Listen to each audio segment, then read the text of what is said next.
Hi, I am Sarah, and welcome back to our channel.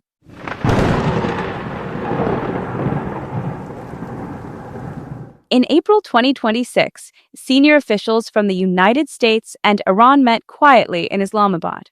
There were no public handshakes, no joint statements, and no immediate breakthroughs. But expectations were high. Just days earlier, a temporary ceasefire had paused escalating tensions involving the United States, Iran, and Israel, raising cautious hopes that diplomacy might succeed where confrontation had not. Those hopes, however, would prove short-lived. According to officials familiar with the discussions, the talks lasted more than 20 hours. They were described as serious, at times constructive, but ultimately inconclusive. Several areas of potential agreement were identified. Yet on the most critical issues, the divisions remained. Among them, the question that has defined relations between Washington and Tehran for decades, Iran's nuclear program. For the United States, the objective was clear: prevent Iran from developing a nuclear weapon, not only in the present, but in the future. American officials sought firm assurances that Iran would neither pursue nuclear arms nor maintain the capacity to produce them. Iran's position, however, reflects a different interpretation of international law. As a signatory to the Nuclear Non-Proliferation Treaty, Tehran maintains that it has the right to enrich uranium for peaceful, civilian purposes. This distinction between capability and intent remains at the center of the dispute. Efforts to bridge that gap are not new. In 2015, negotiators reached the Joint Comprehensive Plan of Action, an agreement designed to limit Iran's nuclear activities in exchange for sanctions relief. But the framework has since eroded, and attempts to revive or replace it have faced repeated setbacks. Officials involved in the Islamabad talks say that, once again, the issue proved difficult to resolve. Proposals were discussed. Alternatives were considered. But neither side was prepared to accept terms it viewed as compromising its core interests.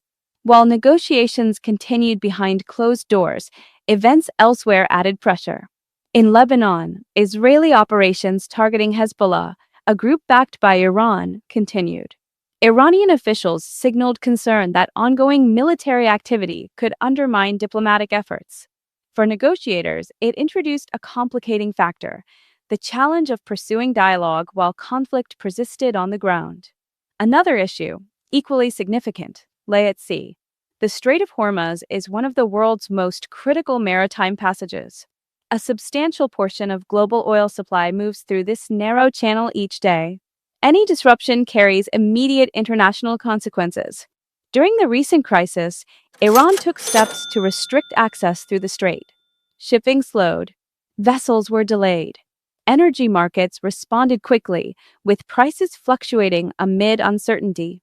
International reporting indicates that tensions in the waterway have continued, with intermittent restrictions and warnings affecting commercial traffic. These developments have heightened concerns about the stability of global energy supply chains. The United States, in response, increased its naval presence in the region. Measures were taken to secure shipping lanes and deter further escalation. For negotiators in Islamabad, the situation added urgency and complexity, because any agreement would need to address not only nuclear concerns, but also maritime security. And then there was the issue of economic pressure. For years, Iran has operated under extensive international sanctions. These measures have affected trade, investment, and access to financial systems. Iranian officials have consistently argued that sanctions relief is essential to any meaningful agreement. In the Islamabad talks, Tehran reportedly raised the issue of frozen assets, funds held abroad that Iran has sought to recover. American officials, however, approached the matter cautiously. From Washington's perspective, sanctions represent leverage, a tool to influence behavior, and one that cannot be easily relinquished without reciprocal commitments. The result was another familiar impasse. Beyond these immediate concerns lies a broader strategic reality. Iran's influence extends across the region through a network of allied groups. In Lebanon, Yemen, Iraq, and Gaza, these relationships play a role in shaping regional dynamics. For Iran, This network provides depth, a form of deterrence, and strategic reach. For Israel, it represents a direct security challenge. And for the United States, it complicates efforts to reduce tensions. During negotiations, questions surrounding these relationships were raised. But here, too, positions remained firm. Iran showed little indication that it would reconsider its regional posture. Taken together, these factors help explain why the talks did not produce a breakthrough. Multiple issues, each complex on its own, combined to create a negotiation environment where compromise was difficult. And yet, the absence of agreement does not necessarily mean the end of diplomacy.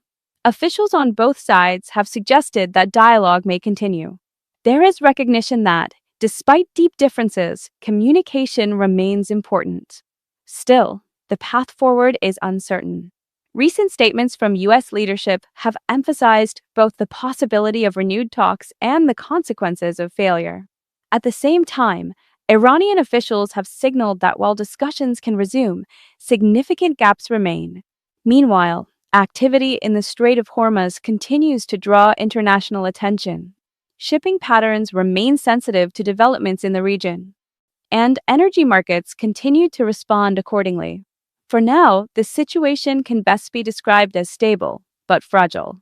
The ceasefire has held, but the underlying issues, nuclear policy, regional influence, economic sanctions, and maritime security remain unresolved. And so the question becomes, what happens next? History suggests that progress, when it comes, is often incremental, built through sustained engagement rather than singular events.